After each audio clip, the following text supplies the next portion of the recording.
Në qytetin Nanyuki, në Kenyan qendrore, qindra qytetarë dolën në protesta masive kundër planeve për ngritjen e një qendre kuarantine për Ebola nga Shtetet e Bashkuara në një bazë ushtarake pranë zonës së tyre.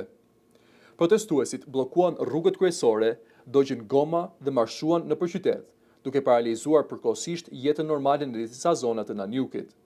Sipas raportimeve, qendra e planifikuar do të përdorej për izolimin e shtetasve amerikanë të ekspozuar ndaj virusit Ebola, gjë që ka shkaktuar shqetësim të madh mes banorëve lokal.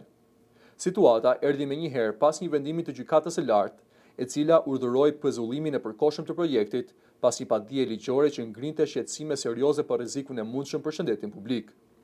Banorët lokal kanë shprehur pakënaqësi ndaj autoriteteve të zgjedhura, duke i akuzuar se nuk kanë adresuar shqetësimet e komunitetit dhe nuk kanë marrë pjesë në protestë.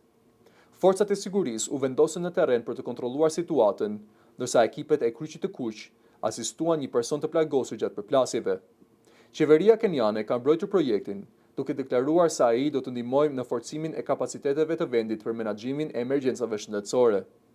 Megjithatë, shumë banorë mbeten skeptik, duke përmendur praninë e shtuar ushtarake në zonë si shenjë se përgatitjet po vazhdojnë pavarësisht vendimit të gjykatës.